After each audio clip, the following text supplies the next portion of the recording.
सर्वमङ्गलमाङ्गल्ये शिवे सर्वार्थसाधके शरण्ये त्र्यम्बके देवी नारायणि नमोऽस्तु ते।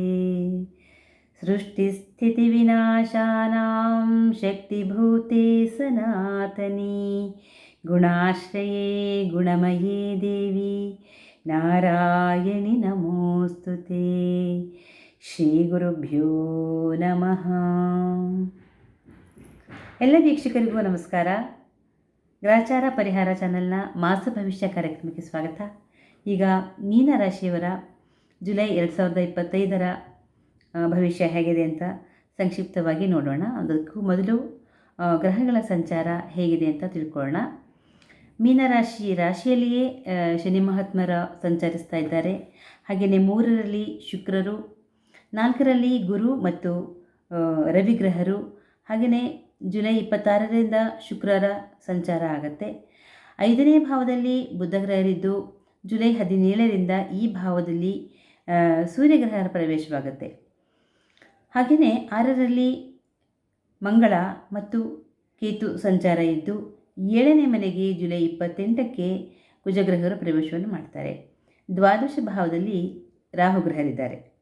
ಗ್ರಹಸ್ಥಿತಿ ಹೀಗಿರುವಾಗ ಈ ತಿಂಗಳು ಮೀನರಾಶಿಯ ಕ್ರೀಡೆಗೆ ಸಂಬಂಧಪಟ್ಟಂತಹ ವಸ್ತುಗಳ ಮಾರಾಟಗಾರರಿಗೆ, ಹಾಗೆಯೇ ತಯಾರಕರಿಗೆ, ಮತ್ತು ಈ ಬುಕ್ ಸ್ಟಾಲೆಲ್ಲ ಇಟ್ಟಿರ್ತಾರಲ್ಲ, ಪುಸ್ತಕಗಳು, ಪೆನ್ನು, ಪೆನ್ಸಿಲ್ಲು, ಅದನ್ನು ಮಾರಾಟ ಮಾಡೋರಿಗೆ ತುಂಬಾ ವ್ಯಾಪಾರದಲ್ಲಿ ಪ್ರಗತಿ ಉಂಟಾಗುತ್ತೆ. ಇನ್ನು ನಿರುದ್ಯೋಗಿಗಳಿಗೆ ಒಳ್ಳೆಯ ಉದ್ಯೋಗ ಪ್ರಾಪ್ತಿಯಾಗೋ ಯೋಗ ಇದೆ. ನಿಮಗೆ ಮನಸ್ಸಿನಲ್ಲಿ ಬಹಳ ದಿನಗಳಿಂದಲೂ ವಿಪರೀತ ದುಃಖ ಇದ್ದೇ ಇದೆ ಒಂದಲ್ಲ ಒಂದು ವಿಚಾರಕ್ಕೆ. ಆದರೆ ಒಂದೇನೆಂದರೆ, ನಿಮ್ಮ ಆತ್ಮವಿಶ್ವಾಸ ಯಾವತ್ತೂ ನೀವು ಕುಗ್ಗಿಸ್ಕೊಂಡಿಲ್ಲ. ಇದೊಂದು ನಿಮಗೆ ಒಂದು ಪ್ಲಸ್ ಪಾಯಿಂಟ್ ಅಂತಲೇ ಹೇಳಬಹುದು. ಇದೇ ಆತ್ಮವಿಶ್ವಾಸದಲ್ಲಿ ನೀವು ಮುನ್ನಡೆಯಿರಿ. ಯಾವುದಕ್ಕೂ ಕೂಡ ಮನಸ್ಸನ್ನು ಕುಗ್ಗಿಸ್ಕೊಳ್ಬೇಡಿ. ಹಾಗೆಯೇ ಮೀನರಾಶಿಯ ಬಹುತೇಕರಿಗೆ ಈ ತಿಂಗಳು ಖರ್ಚು ಜಾಸ್ತಿ ಇರುತ್ತೆ. ಆದಾಗ್ಯೂ ಶುಕ್ರಗ್ರಹರು ನಿಮ್ಮ ಪಾಲಿಗೆ ಸಕಲ ಸೌಭಾಗ್ಯಗಳನ್ನು ಕೂಡ ತಂದುಕೊಡ್ತಾರೆ. ಇನ್ನು ಬೌದ್ಧಿಕ ಪರಿಶ್ರಮದಿಂದ ಕೆಲಸ ಮಾಡ್ತಕ್ಕಂಥವ್ರಿಗೆ, ಭಾಷಣಕಾರರಿಗೆ, ಪತ್ರಿಕೋದ್ಯಮಿಗಳಿಗೆ, ಬರಹಗಾರರಿಗೆ ಈ ತಿಂಗಳು ಶುಭ ಫಲಗಳಿವೆ.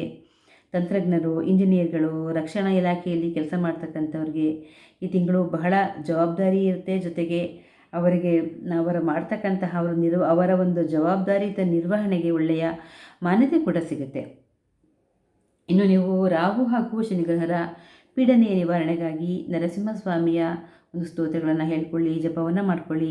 ಹಾಗೆಯೇ ಹನುಮಂತ ದೇವರ ಸ್ತೋತ್ರವನ್ನು ಹೇಳ್ಕೊಳ್ಳಿ, ಇದರಿಂದ ಒಳ್ಳೆಯದಾಗುತ್ತೆ. ಇನ್ನು ಆಷಾಢ ಮಾಸದ ವಿಶೇಷಗಳಾದ ಗುರು ಪೌರ್ಣಿಮೆ ಮತ್ತು ಆಷಾಢ ಶುಕ್ರವಾರಗಳಂದು ಮಹಾಲಕ್ಷ್ಮಿಯ ಪೂಜೆ, ಭೀಮನ ಅಮಾವಾಸ್ಯೆ, ನಾಗರ ಪಂಚಮಿ ಹಬ್ಬ, ಇವೆಲ್ಲವನ್ನು ಕೂಡ ನೀವು ಯಥಾಶಕ್ತಿ ಯಥಾಭಕ್ತಿ ಆಚರಿಸಿ. ಮೀನರಾಶಿ ಎಲ್ಲರಿಗೂ ಕೂಡ ಶುಭವಾಗಲಿ, ಒಳ್ಳೆಯದಾಗಲಿ ಅಂತ ಕೇಳ್ಕೊಳ್ತಾ, ಲೋಕ ಸಮಸ್ತ ಸುಖಿನೋ ಭವಂತು, ಸರ್ವಂ ಸನ್ಮಂಗಲಾನಿ ಭವಂತು. ಶ್ರೀಕೃಷ್ಣಾರ್ಪಣಮಸ್ತು.